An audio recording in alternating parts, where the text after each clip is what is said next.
Okay, hello everyone. Welcome to another edition of Queens Live at 8. This is me, Anustapa, a board member of the Queens World Film Festival. And we are very excited for the virtual leg of Queens World Film Festival because we are almost like 2.5 days away from our virtual leg. And our movies are going to be streamed on filmfestivalflix.com starting this Sunday, that is November 20 to December 4. And we'll be streaming like almost 100 and we'll be streaming actually 122 movies from 16 nations for whole 14 days. So you don't want to miss our film festival. So without further ado, I would like to invite the executive director of Queens World Film Festival, Miss Ketha Kato. So Ketha, welcome. And I can see Dawn's picture right there, but there she is. Dawn is not here with us. There's Ketha. So where is Dawn, by the way? Don is talking to Michigan State Okay. on the phone right now, and I think he might be cooking up something for the alumni list or doing something like that. Okay, great. So what's happening, Ketha? Well, we are opening the virtual festival on Sunday, the 20th. We are gearing up for that. It's in the exciting part for me because everything is set on the image end. It's all ready to go. And now what I get to do is just spread the good word everywhere. It's super exciting. Right. So at what time are we going to go live? Is it 12 a.m.? I think it's 12 a.m. Mhm. I will be in the middle of getting my beauty sleep at the time, but there are certain parts of the world that will be awake and ready to go. Right. So tell me, Katha, why did you guys decide to do virtual leg of this film festival? Because I thought like 6 days would be enough for us, doing the festival, but you wanted to stretch along. Why is that? Well, we have a huge alumni following. We've been really, really lucky with the alumni that's been with us from over 90 nations. And so we've created kind of a community that we consider to be worldwide. The films are exceptional this year, and we think that there's audiences all over the world to see this. The prices are really fair. The audience performance, in a meeting that we were talking about today, the audience performance was kind of a little bit all over the place, but we did have 5 screenings that had over 100 people there. Whoa. That to me was exciting. We did have a couple of audiences that were exceedingly thin, the thinnest you can be and still have an audience in the room. But most of them were between 35 and 80 people, and that's huge.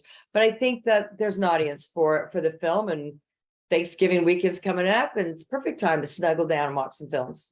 Perfect. And if my 2-year-old kid decides to watch those movies on filmfestivalflix.com, how much does he have to pay?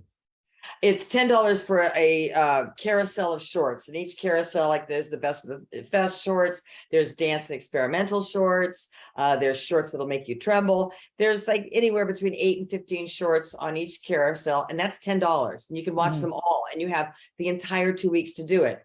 A feature is $10, you have the entire 2 weeks to do it, or the entire festival is $50. And you can watch the entire festival, take your time over the 2 weeks.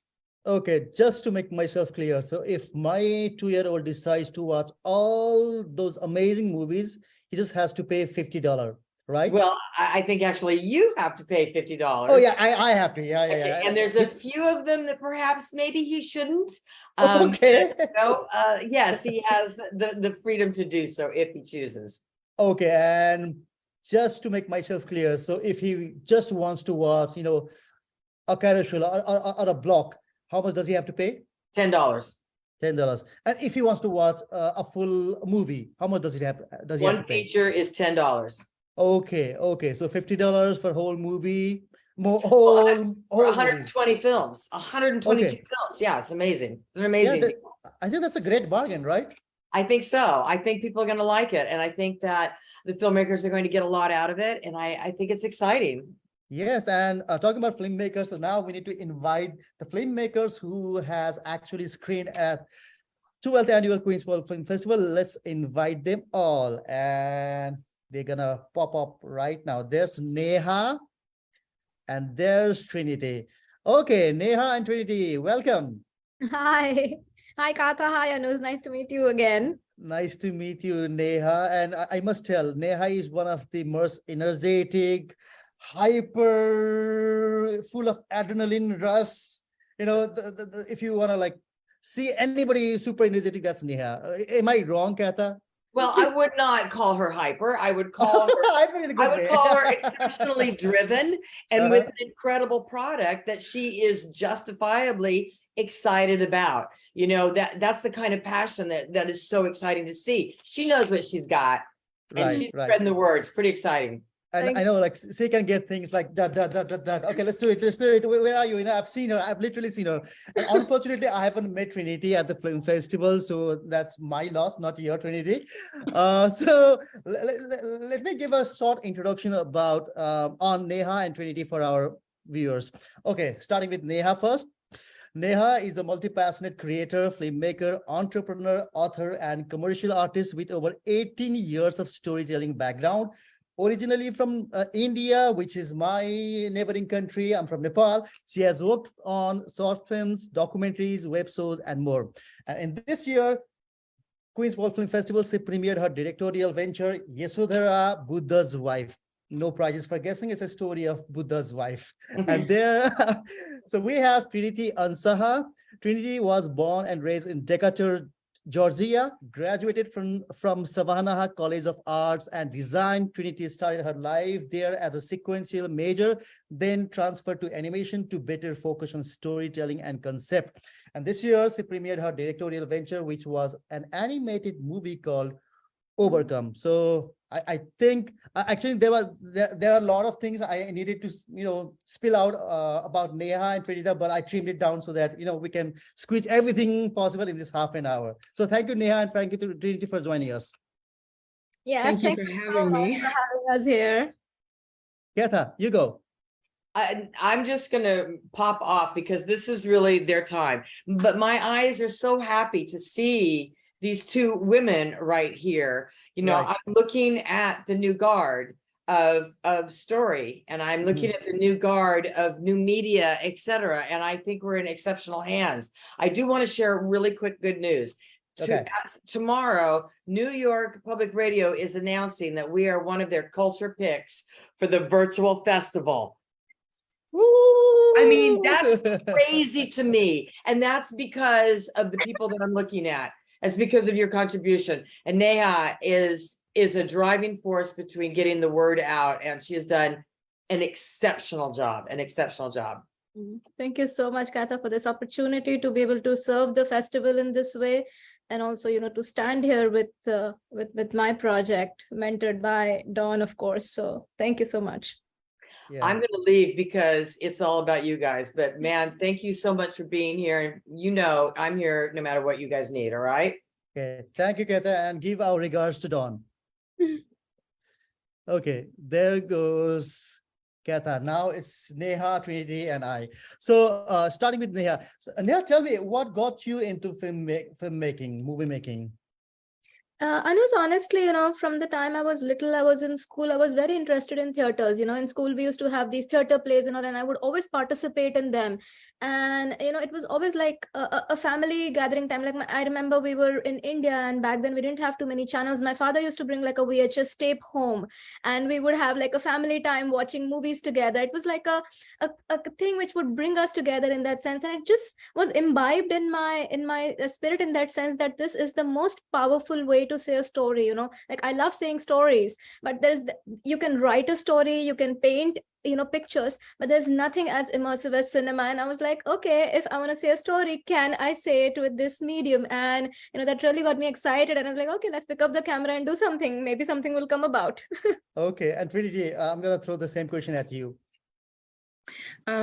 So yeah, mine is just a little bit similar, where it started in childhood and, watching TV and, I was so formed by, the things that I saw, because they brought me so much peace and joy.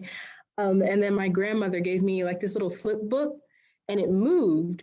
And then I realized, oh, wait, that's how they make animations. You know, the little cartoons that I see on TV, I can do that. I can create stories and, you know, bring the piece that I got, you know, from watching television and TV back to the people. So that's kind of what drove me into, you know, creating in the arts and television and media and film.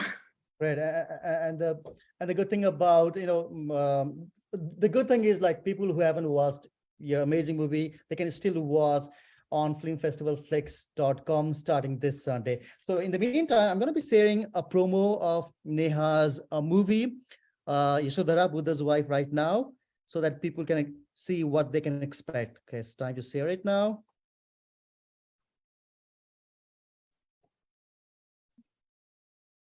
Anuj, there's no sound. What happened? There's no sound. There's no sound. Let me fix it. Sorry about this technical error. There should be sound. Let me see. Sorry about that. Just a sec. There you go. One button.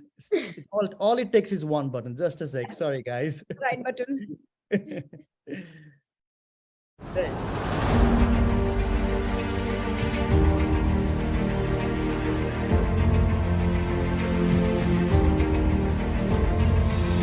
Siddhartha, a man requires no one to complete him.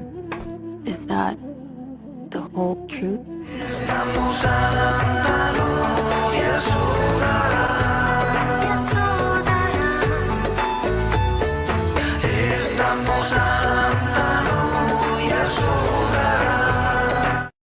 Okay, that's Yashodhara. So Neha, tell me, how did you come up with, making a movie on Buddha's wife?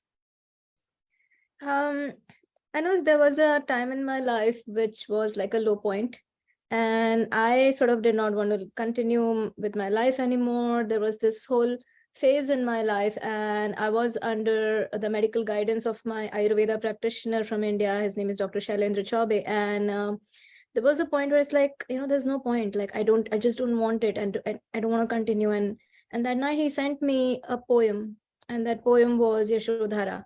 He said, no medicine or nothing can help you right now. You're in this broken down stage. Nothing will help you. And he just sent me that poem and he left it at that. But that night, something changed in my being. I realized that if this woman can, probably I can. And if I can, maybe I can inspire so many more who are in a phase like me. And since that time, this was about 8 years ago. And since that time, there's this woman, this iconic figure has become like a beacon of light in my life. I've had visions. I've been researching the subject. I've gone into the depths of this queen. And I said, I made a promise to her. I said, one day I will say your story. She's gone unsung. Nobody knows. Everybody knows that Buddha's enlightened. Nobody knew that she was enlightened too. Nobody knows her part of the story. Like when all the men left the kingdom behind Buddha, she was the one who stayed back in the whole kingdom with men, with just women, children, and aging people. And she became a beacon of light for everyone. And I said, this story has to be told. So right now I'm saying it in a short. It's more like a proof of concept. I actually want to make it like a whole season with like, Game of Thrones scale, like make it, and I take people back to 2,500 years ago to that purple of royalty and that era and what was that time like. And so, this is just a little step towards that, towards keeping my promise to her and getting the word out. So, Yeah. Okay. Fascinating. And if I'm not mistaken, Buddha also had a son, a daughter? Yes, Rahula. Right? Rahul. Yeah. With her, he had a son, Rahula. And the other part I'm not revealing. Watch my series. That's a perfect plug. So if you want to watch, her movie, you just have to, wait till filmfestivalflix.com, when the virtual X starts this Sunday. And I in fact wanted to say that I'm so excited that that Queen's World Film Festival is giving filmmakers like me this opportunity to bring our film on a worldwide platform. Having the premiere here in New York was already an exhilarating experience, but now it's like being able to share it with the whole world, and that's like such a gift. I feel so honored that Queen's World Film Festival has pushed their boundaries, and they're taking us online for 14 days. Looking forward to that. And Neha's movie Yashoda will be streamed under the carousel. You and I short films about our relationship, just FYI. Now it's time to watch a promo of Trinity's movie, which is Overcome. So let's take a look.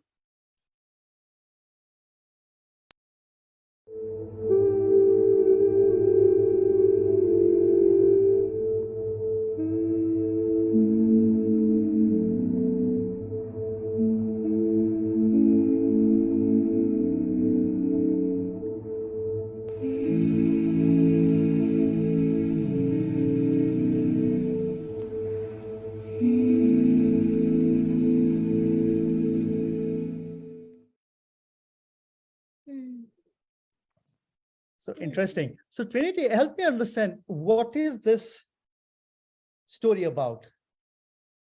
So Overcome is Overcome is a story about Janus, a being created by the land to go on this journey. So he is essentially the personification of a person's journey. And so no matter what it is that you're going through in life, whether it be, completing school, a project, a film that you're working on, there's so many different things. And we all go on, we all start on a journey and we think, yeah, we're inspired. But when we go on this journey, we kind of evolve and we kind of change.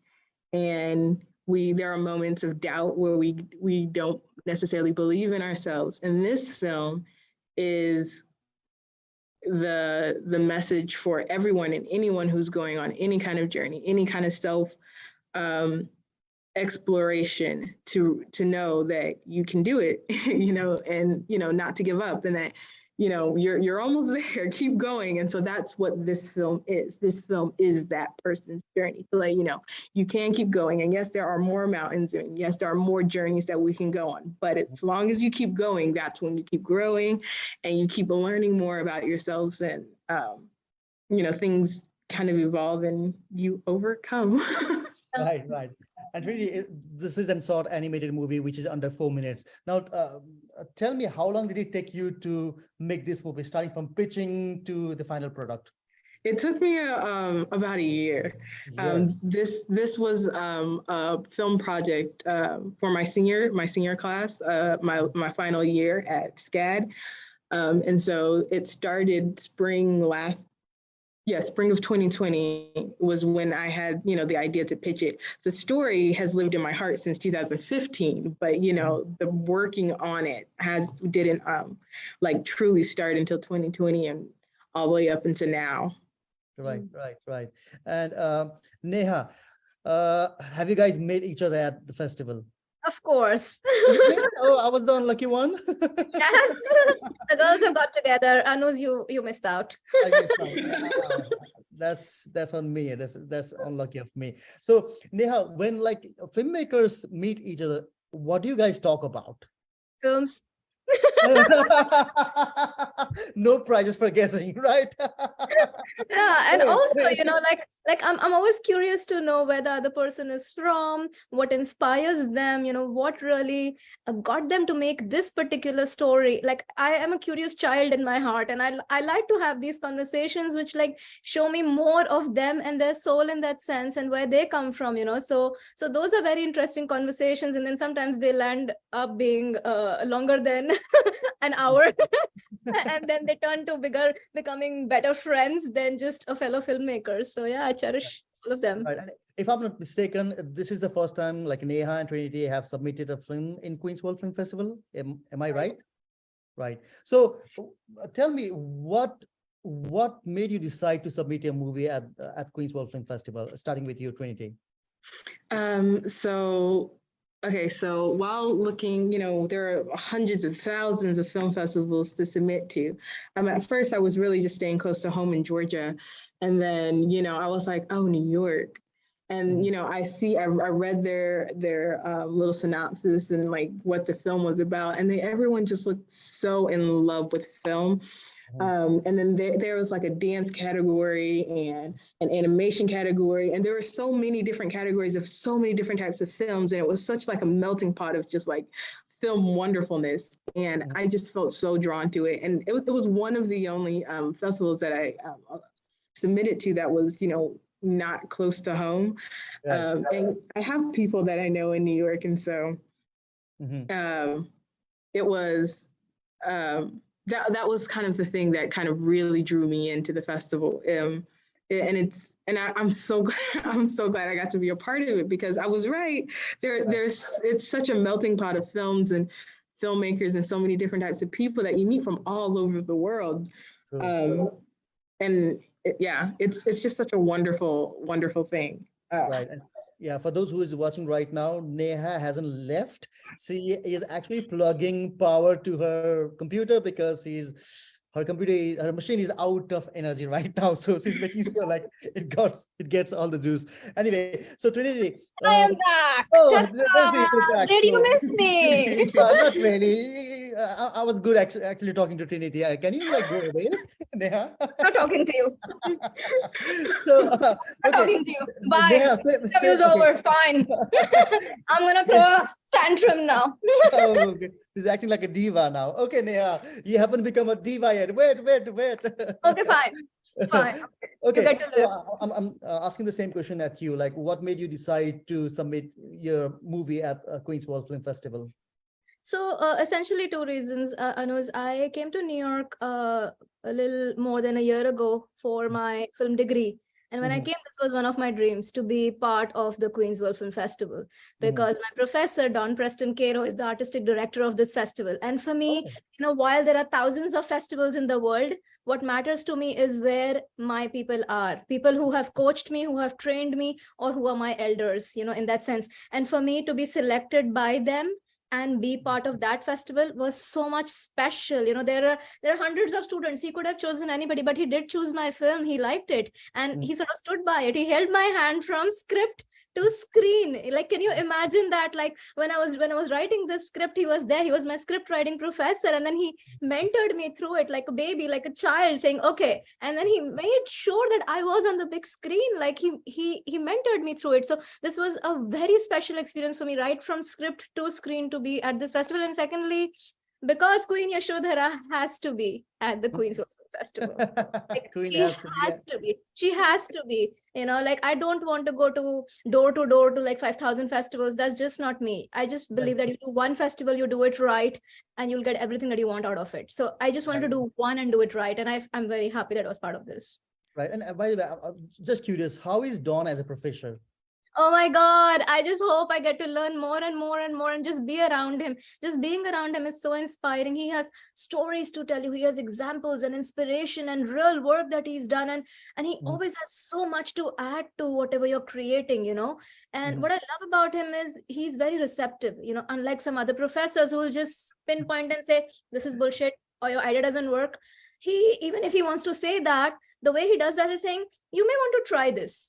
Which is a very encouraging way. His way of teaching is so fun. I was telling Don almost on the last or the second last day of the festival, we were in Momi, and I was telling him, Don, I'm going to release a book with Don Preston Cato quotes, because I have all his quotes that he would say in middle of the lecture sometimes. And they were so inspiring. They were coming from his soul, and you could see the passion. To learn from somebody who's passionate about the craft is so much better than somebody who's doing it just for the money or just for, Right. first they're sitting on a particular chair. So Don is just par excellence. Okay, enough of Dawn and Neha. Now let's focus on Trinity now. So Trinity, I was really, I'm lost of words actually. So when I was looking at the intro, it says, you started your life as a sequential major, then transferred to animation to better focus on storytelling and concept. Now help me understand this. Break it down for us.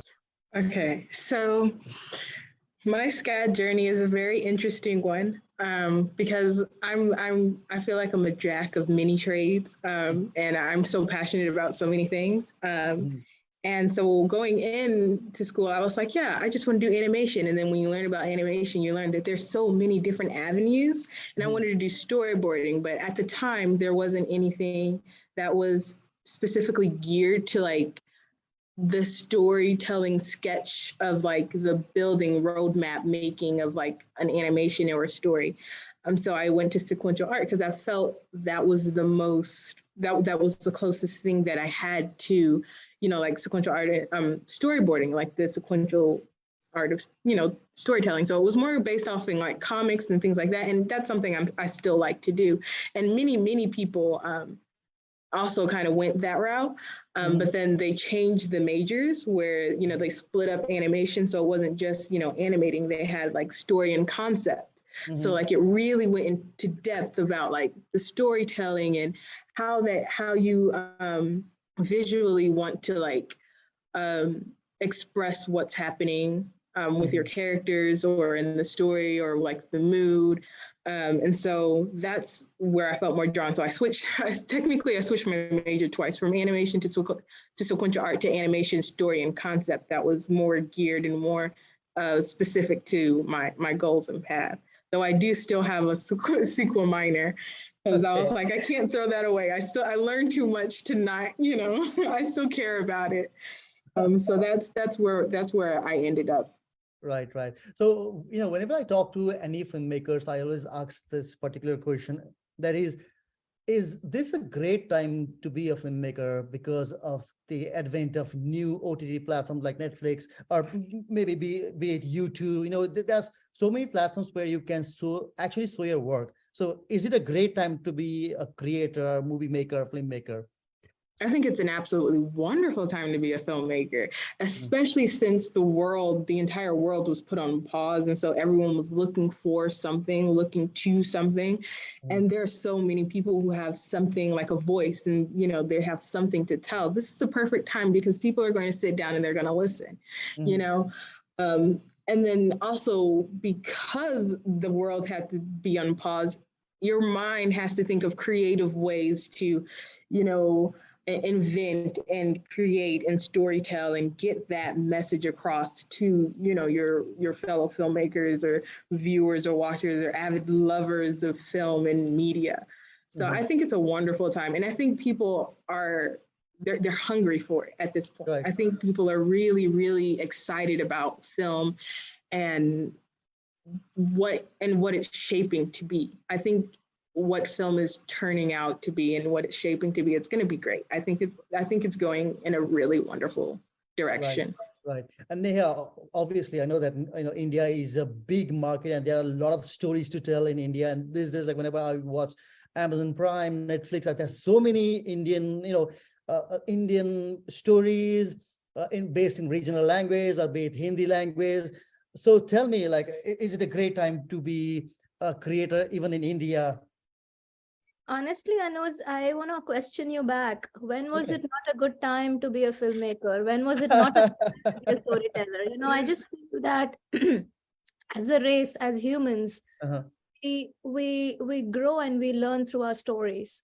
Sure. When you tell me a story about your 2-year-old's adventures in Nepal, or when Trinity tells me about this man's journey to overcome his biggest struggles in life, it tells me that, okay, I can do something like that too. The child within me can also jump and dance like Anuj is 2 years old. So it's just that I feel like even in the spiel that Katha and Don have in the festival, which they read, which is the cavemen, right when we were in the caves, we all gathered around this fire and we shared each other's stories. That's what we always do. We go out, we hunt, we kill, we dance, we do whatever else we do in the world, whatever is the doing. But at the end of the day, we come back and we share. And it's in that sharing that things happen, changes happen, we grow. So I just feel that it is just incredible. And maybe today, maybe yesterday, what big screen and theaters were, where people were like, my film should open in 5,000 screens. My film should open all over the world. Today it's like, I'm carrying the world with me. Right. Carrying the world with you. Tomorrow, who knows, I'll be able to teleport. Who knows, I'll be able to just do something and teleport, and the screen is right in front of me. Iron Man has showed it to us, like boom, Siri screens all over. So we never know where the technology is going, but I think the need for stories remain, and the need for us to share those stories remain, and that's what inspires us, all of us. You are a storyteller, Anuj. You say stories on your work, and I think it's just inspiring to be able to do that in so many ways now. Yeah, totally agree, Neha. And as a storyteller, like just like 10 years back, as a storyteller, you crave to tell your stories, but there wasn't like a lot of avenues, but these days you can tell a stories, be it on TikTok or Instagram, like you can tell your stories any way you want. Like there's no gatekeeper at all. That's I think one of the reasons why I feel so fascinated to see, young filmmakers and, their creative side of storytelling, because there's no right and wrong way of telling a story. There could be any way, there's no formula at all. Right. At the same time, what you just said about being no gatekeepers, I also feel this is a boon bin. Again, like anything in technology, it's a boon Right. bin. Where Right. on one end, it is a boon that you can go out and share on any platform, anyhow, anywhere with anyone. But at the same time, it's like anybody today is claiming more than they can deliver sometimes. And it's like, how do you choose? You're in a supermarket of movies. How do you choose? Because there's so much dearth of this immense amount of content, and it's like there is no segregation. I hope that happens where there is some bit of quality that comes in, and you can choose, okay, this is the network, or these are the places which have quality. Like you go on YouTube, you search one thing, you get a million examples. Out of those, which one is it that I want to see? Because I have limited time. I don't have like 5 hours to go through all those 50,000 videos. So I just feel that some technology needs to come, hopefully it will, which can show us what we want to see, what we're craving for, rather than just throw anything at our face and we're supposed to accept it. So right. And Trinity, when you are creating your work, do you have like specific audience in your mind, or you just want everyone to watch your work? It depends on the story, honestly. Because overall, I try to keep all of my stories and all of the message overall that I'm trying to get is essentially for everyone. But yes, there are some times where it's like, I see you, I see you specifically. I want to reach your heart. I want to inspire you. I want you to hear this message specifically. Other people can hear it and gather it, what they need from it. Because, depending on who really needs what, like the one that I did, Overcome, is kind of universal. There are other stories that I have in mind that are kind of more geared to a smaller percentage of the population of the world that I think might like truly connect with it, but it'll be universal in the sense that most people, I feel, would, draw towards it. But when telling stories, I think it's important to know who you're telling the story for. So it's good to have an idea of who you're telling the story for, and not just a broad sense of, well, it's for everyone. While it is for everyone, it is, there are people or, groups of people that you have in mind when creating a story. Okay, we are almost at the end of today's show. So if anybody wants to collaborate with you, if they want to follow your journey, or, be connected with you, how can they connect with you? Starting with you, Neha. So I am open to collaborations and ideas and working with all kinds of creative people. You can reach me on my website, www.nehalohia.com. It has my email and coordinates, or you can follow me on Instagram, nehalohia_creatrix.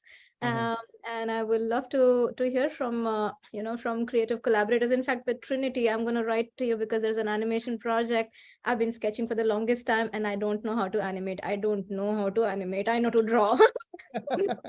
Help me animate. Even though you are an animated character, but you don't know how to animate, right, Neha? Trinity, your turn. Yes, I am definitely open to collaborations. I've already just created one right here. See, this is what the World Film Festival does for you. I am reachable through Instagram on Overcome Film, and also Winky Noodle Arts.